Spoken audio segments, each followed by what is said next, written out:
আসসালামু আলাইকুম প্রিয় দর্শক, আপনাদের সকলকে আমন্ত্রণ জানাচ্ছি। এই ট্রাম্পের ফোনের পর তারপর নরেন্দ্র মোদী আর দেরি করেননি। উনি সঙ্গে সঙ্গে ডক্টর জয়শঙ্কর এবং আমাদের বাণিজ্য মন্ত্রী পীযূষ গোয়ালকে ডেকে পাঠান এবং সমস্ত টিমকে, বাণিজ্য দপ্তরের সমস্ত টিমকে ডেকে পাঠান। তার রুমে একটা মিটিং হয়। সেই মিটিংয়ে উনি বলেন যে বাংলাদেশের বর্তমান যা পরিস্থিতি তাতে আর খুব বেশি দেরি করা যাবে না। কারণ এই দুপুরের ভিডিওতে আমি বলেই দিয়েছি যেভাবে পাকিস্তানি 11 জন জঙ্গি লস্করে তৈবার তারা ঢাকায় ঢুকেছে এবং ঢুকে তারা একটা নাশকতার চেষ্টা করবে ভারতবর্ষে। তার আগেই ভারতবর্ষকে অ্যাকশন নিতে হবে এবং কিভাবে সে অ্যাকশনটা নেবে তার প্ল্যানস অ্যান্ড প্রোগ্রামস সমস্ত রেডি হয়ে রয়েছে। আমেরিকার একটা কথা ছিল যে আমেরিকা এখান থেকে পা তুলে নেবে। আমেরিকার ডোনাল্ড ট্রাম্প প্রেসিডেন্ট, তিনি রাজি হয়ে গেছেন। ফলে লোহা গরম থাকতে থাকতে এখনই হাতড়া মেরে দাও। কারণ ট্রাম্পের মালিকের যা কীর্তি, ধরুন সকালবেলা যে কথাটা বলছে পরের দিন ঘুম থেকে উঠে সেটা ভুলে গিয়ে আর উল্টো কথা বলে দেবেন। ফলে আর দেরি করো না, 6 তারিখ থেকে 10 তারিখের ওই যে ট্যুর সেটাকে ক্যান্সেল করে দাও।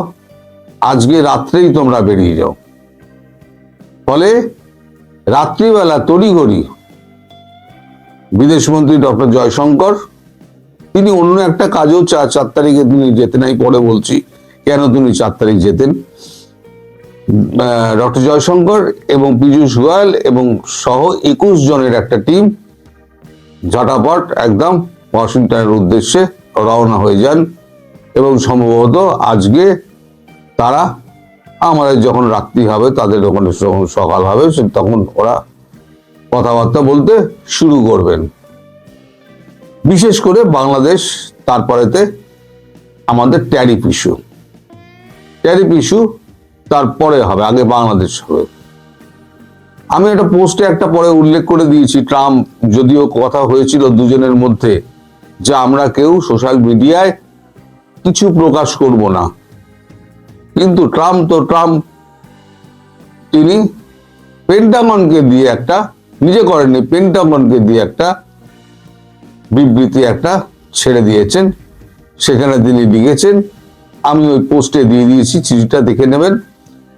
সেখানে তিনি বলেছেন, ভারত আমার পুরনো বন্ধু, একদম গ্রেট ফ্রেন্ড মোদি, তার সঙ্গে কথা বলে আমি আপ্লুত এবং 25% শুল্ক রাশিয়া থেকে তেল কেনা বন্ধ করেছে ভারত, তার জন্য 25% তো বন্ধ তুলে নিলাম, আর 25% যেটা ছিল সেটা 18% নামিয়ে আনা হল। ট্রাম্প নিজেই প্রথমে 25% শুল্ক ধার্য করেছিলেন, সেটাকে 18% নিজেই করে নিলেন। এবারে তো আরো দরাদরি হবে। আমি যেটা আপনাদেরকে বলেছিলাম 12 থেকে 15 বেশি ভারত উঠবে না। এবার দর কষাকষি দেখবেন সেই 12 থেকে 15 মধ্যেই এসেই দাঁড়াবে। কিন্তু আমাদের এগ্রিকালচার সেক্টর এবং মিল সেক্টর দুটোই কিন্তু সুরক্ষিত রাখা হয়েছে। যত আমাদের এফটিএ হয়েছে যে দেশের সঙ্গে, সেখানে কিন্তু এই দুটো সেক্টরকে খুলে রাখা হয়নি। এখন এই যে মিটিংটা ওখানে হয়েছে মোদির চেম্বারে, সেখানে মোদি হঠাৎ একটা প্রশ্ন করেন যে আপনারা কজন ঘুড়ি উড়িয়েছেন।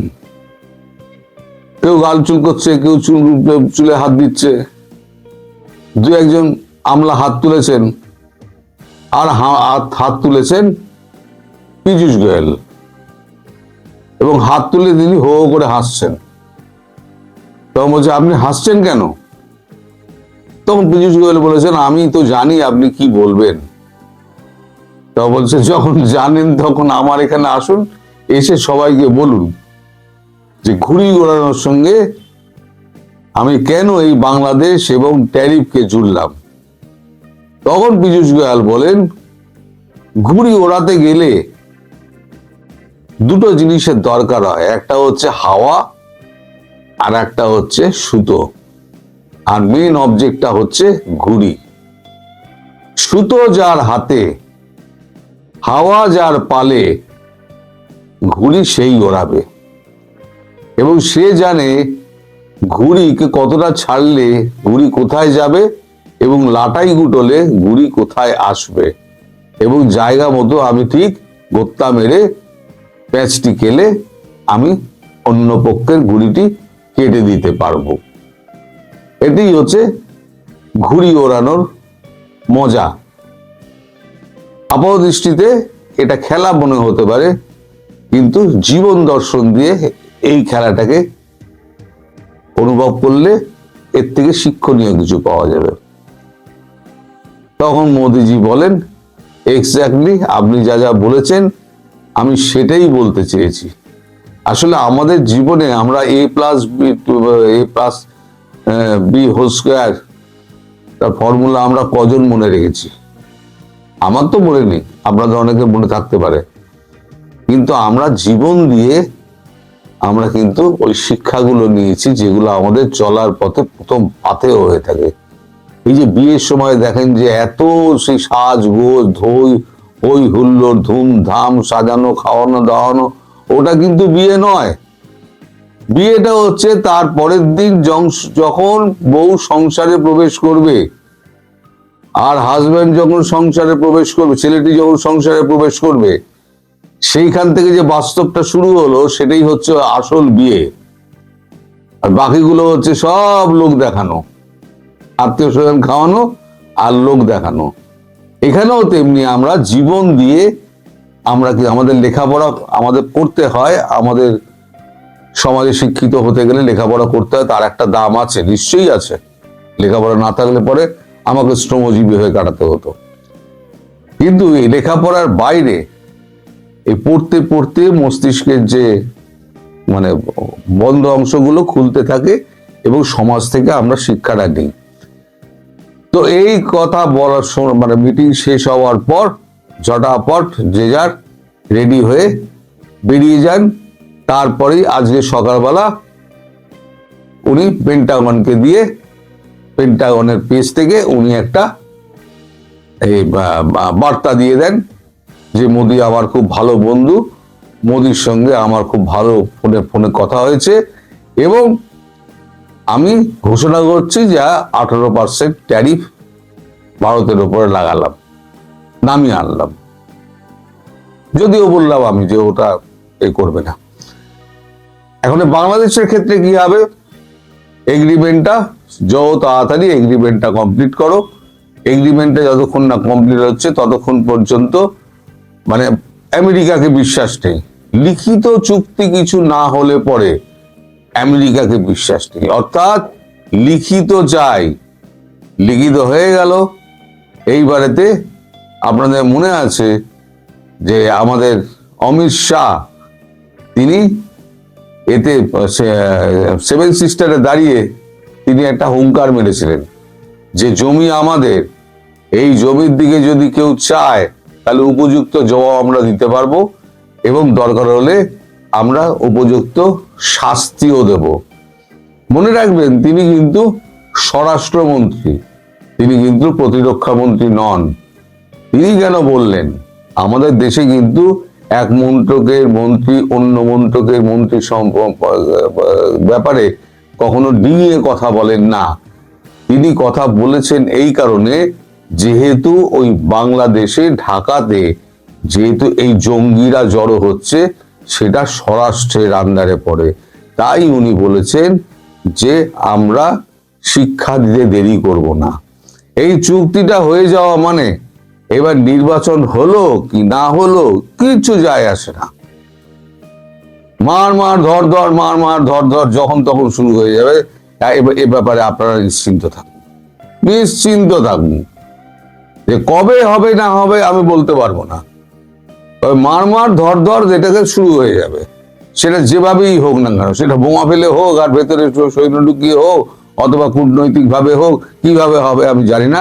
তবে বাংলাদেশের এই অবস্থা দিয়ে ভারতবর্ষ আর বসে থাকবে না। সুতরাং সময় এসে গেছে। আমি বলেছিলাম না, বারবার আমি বলে যাচ্ছি, এই যে 12 তারিখে আপনাদের নির্বাচন, তার আগে এবং পরে এই সময়টা খুব সন্ধিক্ষণ, 12 তারিখটা হচ্ছে খুব সন্ধিক্ষণ। এই সন্ধিক্ষণের দিকে চেয়ে থাকুন। এই সন্ধিক্ষণের আশেপাশে একটা বড় ঘটনা ঘটবে, যেটা আপনাদের কল্পনাতীত। আমি বরাবর বলে যাই যে একটা কল্পনাতীত ঘটনা ঘটবে, যে ঘটনা আপনাদের সবাইকে হতবাক করে দেবে। আমি আবার বলছি, বাংলাদেশের মানুষ একটু শান্ত থাকুন। আপনাদের এই জীবনে একটা কালো মেঘের ছায়া যেটা পড়ে এসছে, এখন দেখা গিয়েছে, সেই কালো মেঘ থেকে আপনারা নিশ্চয়ই সূর্যের দেখা পাবেন এবং সেই সূর্যোদয় খুব তাড়াতাড়ি হবে। সবাইকে আমি সেই অপেক্ষা করতে বলবো। ঢাকা 17 এই আসরে যিনি জামায়াতের প্রার্থী, তিনি সেনাবাহিনীর সাথে একটা বাকবিতণ্ডায় জড়িয়ে পড়েছেন, এরকম একটা ভিডিও আমাদের সামনে এসছে, যেটা একজন বাহিনী সদস্যের বডি অন ক্যামেরার রেকর্ডকৃত ফুটেজ বলে আমরা বুঝতে পারছি। জামায়াতে ইসলামী ক্ষমতায় গেলে কি হতে পারে একটা প্রকৃষ্ট উদাহরণ আমি মনে করি। পুরো ভিডিওটা বেশ লম্বা, আমি সবাইকে দেখার অনুরোধ করব। তার আগে এই ছোট্ট ক্লিপটুকু আগে একটু দেখে নেই, তারপর আবার কথা বলবো। এদের দরকারটা কি তাদের? ভাই উনি হলো এই আসনের হলো এমপি ক্যান্ডিডেট, ঠিক আছে? কোন দলের স্যার? জামাত ইসলামী। জামাত ইসলামী। বুঝতে পারছি স্যার, আমাদের ক্যান্টনমেন্টের নিরাপত্তার সাথে ক্যান্টনমেন্টের গানের না আপনারা তো ওখানে গান নিয়ে বসে আছেন, যাবে। একবারে জিব্বা দিয়ে সাইডে ফেলতেছেন পথ তারেক জিয়ার জন্য। আপনি তো একদম- আমরা কেন যাইতে পারবো না? আমাদের তো স্যার, সরকার এটা আমাকে বলে তো ইয়ে হবে না আমরা স্যার। অফিসের সামনে কথা বলবো। যে স্যার এটা স্যার আপনি এই হিসেবে আপনারা দেশটাকে পরিকল্পিতভাবে ধ্বংসের দিকে নিয়ে যাচ্ছেন আবার। ভিডিওটার মধ্যে খানিকটা ফানও আছে। মানে পরিচয় দিচ্ছেন এই এলাকার এমপি ক্যান্ডিডেট, সেনা সদস্য তাকে চিনতে পারেননি, জিজ্ঞেস করছেন কোন দলের, তখন জানানো হয় জামায়াতে ইসলামী। পুরো ভিডিওটা দেখলে দেখবেন যে তিনি বা তার লোকরা পরিচয় দিচ্ছেন তিনি তারেক জিয়ার বিরুদ্ধে এখানে ফাইট করছেন, তারেক জিয়ার বিরুদ্ধে ফাইট করছেন। বিরাট প্রোফাইল তার মৃত্যু এটা একটা বড় প্রোফাইল হিসেবে থেকে যাবে, তিনি তারেক জিয়ার বিরুদ্ধে ফাইট করেছিলেন ইত্যাদি ইত্যাদি। যাই হোক, আমরা খেয়াল করব তিনি ক্যান্টনমেন্টে ঢুকছিলেন, ক্যান্টনমেন্টে তার গাড়িতে গানম্যান ছিল, সেনা সদস্য অতি বিনয়ের সাথে, মানে পুরো ভিডিওটা শেষ পর্যন্ত আমরা দেখবো সেনা সদস্য অত্যন্ত বিনয়ের সাথে তাকে স্মরণ করাচ্ছেন যে এটা একটা আইন, এখানে ক্যান্টনমেন্টে গানম্যান নেওয়া যাবে না, সেখানে তারাই তার নিরাপত্তা দেবেন, এর বাইরে যা যা হওয়ার।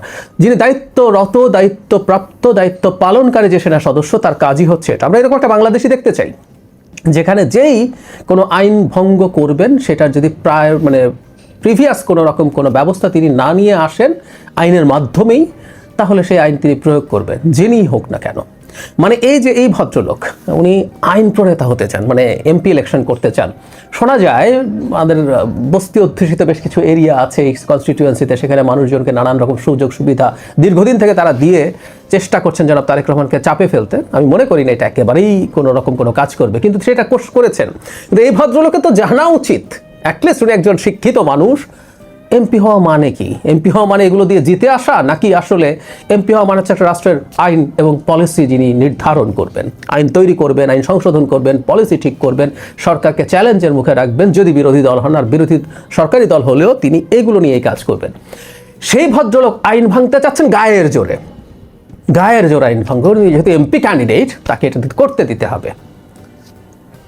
অত্যন্ত ডেরোগেটরি মন্তব্য তিনি সেনাবাহিনী নিয়ে করছেন, তারা নাকি পরিকল্পিতভাবে দেশকে ধ্বংসের দিকে নিয়ে যাচ্ছে। কথাগুলো রেজোনেট করে, আমরা মনে করতে পারবো। দেশের বাইরে থাকা ইনফ্লুয়েন্সার কয়েকজন আছেন, তারা সেনাবাহিনীকে 5 তারিখের পর থেকে ঠিক এই আক্রমণটা করে যাচ্ছে। তাদের এই বিষোদ্গার কেন বুঝতে পারি, তারা এই দেশটাকে আসলে দখল করে ফেলতে চেয়েছিলেন। এই জামাত সহ কিছু ব্যক্তিও আছে, তারা চেয়েছিলেন একটা সোকল বিপ্লবী সরকার টরকার বানিয়ে তারা ক্ষমতায় থেকে যাবেন, এরপর কোনো একদিন নির্বাচন হলে হবে। ইনফ্যাক্ট সেনাবাহিনী এবং বিশেষ করে সেনাপ্রধান জনাব ওয়াকারুজ্জামান এই কাজটা বাধা হয়ে দাঁড়িয়েছেন। সেজন্য তারা এবং প্রতিষ্ঠান হিসাবে সেনাবাহিনী প্রচণ্ড রকম সমালোচনার মুখে পড়েছে এই নেক্সাসের কাছে, এবং আমরা সেটার একটা বহিঃপ্রকাশ খুব ক্লিয়ারলি দেখতে পারলাম। আমি প্রায় একটা কথা বলি যে আমি এইচএসসি যে কলেজে পড়েছি, আমি ওখানে ছাত্র শিবির অধ্যুষিত ছিল সেই কলেজ। ক্ষমতায় থাকলে বা শক্তিশালী অবস্থায় থাকলে জামাত শিবিরের চেহারা কি আমার দেখা আছে? কেউ যখন জামাতকে বলে ওনারা তো আচরণে ব্যবহারে ভালো ইত্যাদি ইত্যাদি, তো ওনারা কোন চেহারাটা দেখছেন সেটাও আমি জানি, তাদের চেহারা কি হতে পারে সেটাও আমি জানি। এই ভদ্রলোক ঢাকা 17 যে ক্যান্ডিডেট, তার আচরণ দেখেও বোঝা যাচ্ছে, তাই না, যে এই প্রথম তারা সরকারের উপরে বেশ ইনফ্লুয়েন্স রাখে, তাতেই তাদের এই হ্যাডাম, তাদের কিছু লোকজন টকশোতে এসে অত্যন্ত বাজে ভাষায় অ্যারোগ্যান্ট আচরণ করেন, ঝগড়াঝাটি করেন। আর এই দল যদি ক্ষমতায় যায় কি হতে পারে আমরা নিশ্চয়ই তো অনুমান করতে পারি। সো আমি এই ভিডিওটাকে ওয়েলকাম করি। জামাতের আসল চেহারা মানুষের সামনে যত বেশি এক্সপোজড হবে, মানুষ তত বেশি ইনফর্মড ডিসিশন নিতে পারবে। আমি আশা করি সাময়িক সময়ের জন্য কোনো সুবিধা কেউ পেয়েছে এদের কাছ থেকে, এটার জন্য দীর্ঘমেয়াদে দেশকে বিপদে ফেলার মতো সিদ্ধান্ত কেউ নেবে না। যাই হোক, পুরো ভিডিওটা আমি এখানে জুড়ে দিচ্ছি। আমি আশা করবো আপনারা সবাই দেখবেন, মানে একটা মানুষ একটা বেআইনি কাজ করার জন্য কিভাবে ইনসিস্ট করছে এবং কি ভাষায় কথা বলছে দেশের সবচেয়ে গুরুত্বপূর্ণ একটা প্রতিষ্ঠান সেনাবাহিনীর প্রতি। যে সেনাবাহিনী শেখ হাসিনার বিরুদ্ধে না দাঁড়ালে, জনগণের পক্ষে না দাঁড়ালে আমাদের অনেক দুর্গতি ছিল কপালে। কিছুদিন আগে আমি বলেছি, ইরানের রেভলিউশনারি গার্ড কর্পস, যেটা IRGC, Islamic revolutionary guard corps, তারা খামেনির পক্ষ ত্যাগ করেনি বলে সেখানে এত রক্তপাতের পর, আমাদের কয়েক গুণ রক্তপাত হয়েছে, সেখানে রেজিমের পতন হয়নি। যাই হোক, ভিডিওটা দেখবেন আশা করি। এদের দরকারটা কি তাহলে? ভাই উনি হলো এই আসনের হলো এমপি ক্যান্ডিডেট, ঠিক আছে? কোন দলের স্যার? জামাত ইসলামী। জামাত ইসলামী। বুঝতে পারছি স্যার, আমাদের ক্যান্টনমেন্টের নিরাপত্তার সাথে ক্যান্টনমেন্টের গানে না, আপনারা তো ওখানে গান নিয়ে বসে আছেন, আপনারা জিব্বা দিয়ে সাইডে ফেলতেছেন পোয়াত তারেক জিয়ার জন্য। আপনি তো একদম- আমরা কেন চাইতে পারবো না? আমাদের কি সরকার স্যার এটা আমাকে বলে তো ইয়ে হবে না যে স্যার এটা স্যার আপনি এই হিসেবে আপনারা দেশটাকে পরিকল্পিতভাবে ধ্বংসের দিকে নিয়ে যাচ্ছেন, আবার পরিকল্পিতভাবে ধ্বংস করতেছেন আপনারা। দিস ইজ টোটালি দেশটাকে টোটালি সেনাবাহিনী কিছু অফিসার, স্যার, আমি আপনাদের তো যাওয়ার নিষেধ করি না, স্যার। বিতর্কিত হচ্ছে, বাংলাদেশের সেনাবাহিনীকে আপনারা বিতর্কিত করতেছেন, সরাসরি ডিসক্রিমিনেশন করতেছেন আপনি, ঠিক আছে? একেবারে সরাসরি। আমি পরিবেশ সেনা প্রধানের সঙ্গে কথা বলবো। আপনি না, তার স্যার সাথে কথা বলেন, আপনি এখানে বলতে পারেন স্যার, হ্যাঁ, আপনি সমস্যা কথা নেই। বলে দেন। কেন তো আমার গাড়ি আটকে রাখবেন কেন আপনি? আমি তো স্যার আপনাকে না, আপনি তো আটকে রাখছেন। আমি তো স্যার আপনাকে যাইতে দিলাম স্যার, আমি তো আপনাকে ইয়ে করি। আমাকে একটু সহযোগিতা করবেন। আমার টোটালি সেনাবাহিনী এদেশের সম্পদ, এই সম্পদকে আপনারা বিতর্কিত করতেছেন আপনাদের ব্যক্তি স্বার্থে। স্যার একটু স্যার একটু স্যার ব্যক্তি স্বার্থে করতেছেন, ব্যক্তি স্বার্থে সরকারকে, এই প্রশাসনকে আপনারা বিতর্কিত করতেছেন। একটু আমাকে সময় দিন স্যার। সময় দিন। মানে আরেকটুর জন্য একটা মোটরসাইকেল মেরে দিয়ে চলে গেছে। একটা ডিসঅ্যাপয়েন্টিং সিচুয়েশন করে সারা দেশে খুব তাড়াতাড়ি আপনাদের জন্য দেশটা বিশৃঙ্খলা হবে। পুরো দেশটাই বিশৃঙ্খলা করতেছেন আপনারা।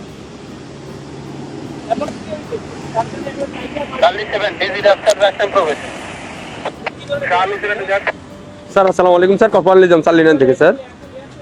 স্যার ওই যে সালিনানে দিয়ে প্রবেশ করে ওই যে সালিয়েট যে বাইরে হবে জামাত পদপ্রার্থী, ওনার সাথে গানম্যান আছে স্যার, আমি এলাও করলাম স্যার।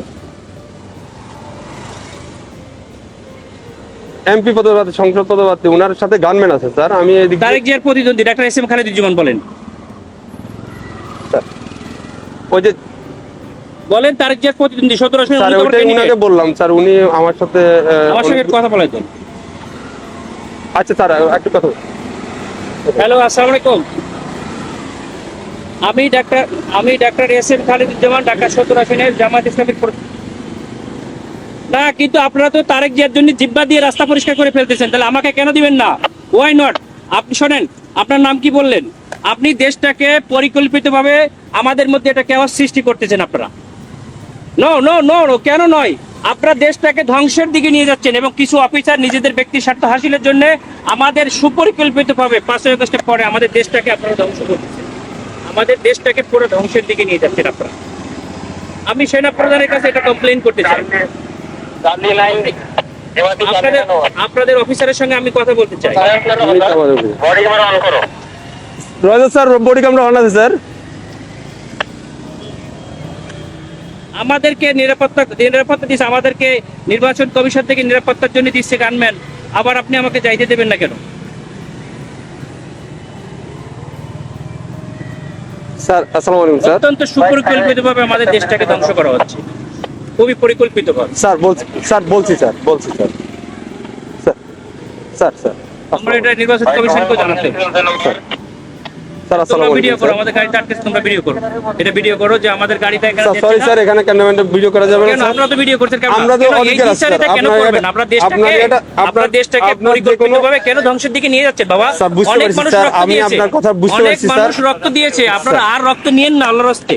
দেশটাকে সেনা প্রধান অত্যন্ত ঐতিহাসিকভাবে দেশটাকে এভাবে রক্ষা স্যার করছে। আমি তো আপনাকে যাইতে নিষেধ করি না স্যার। হ্যাঁ, আমি তো আপনাকে বলছি আপনি যান স্যার, কিন্তু আমাদের ক্যান্টনমেন্টে গান নিয়ে অস্ত্র নিয়ে ঢুকা নিষেধ, এটা স্যার তাহলে এটা আমরা আপনাকে গানম্যান কেন দিচ্ছি?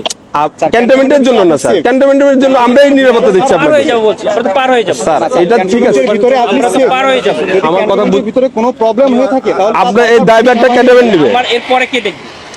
এরপর স্যার আপনি ওই ক্যান্টনমেন্ট পার হওয়ার পরে স্যার আপনার গানম্যান থাকবে স্যার। আমার এখান থেকে গানমানের জায়গায় আমি থাকবে না, তখন আপনার দল দিয়ে পিটাইবেন আর আপনারা অন্য দল দিয়ে পিটাই আপনাদের দেখবেন, স্যার আপনি দেখবেন। ক্যান্টনমেন্টের ভিতরে তারেক জিয়ার সঙ্গে তো আপনারা হাজার হাজার স্যার। রক্ত নিয়ে যাচ্ছেন, কেন নিয়ে যাচ্ছে? স্যার এটা এখন আমি আপনাকে জবাবটা আমি দিতে পারতেছি না। কেন পারবেন না? আপনার সেটা যদি তো আপনাকে আপনি যদি কোনো আপনাদেরকে তো- সমস্যা আপনারা তো প্রশাসনের লোক, আপনাদেরকে জবাব স্যার দিতে বুঝতে তো হবে। আপনার আমাদের যদি কোনো ইয়া থাকে, আপনার যদি কোনো কমপ্লেন থাকে, আপনি তো স্যার বললেন যে আমাদের স্যারের সাথে কথা বলবেন, হ্যাঁ, আমরা ওনার সাথে আপনি কথা কথা বলেন স্যার, আমি তো আপনার ওই না, না, কিন্তু ইয়াটা দিতে জবাব পারবো বলো না না, আমরা পারবো না, এটা অসহায়ত্ব প্রকাশ কেন স্যার। করবেন? এটা তো আমার আপনারা যেটা কেন নিয়ম স্যার, রুলস দেওয়া হয়েছে স্যার। আপনারা পরিকল্পিতভাবে দ্বিচারিতা কেন করবেন?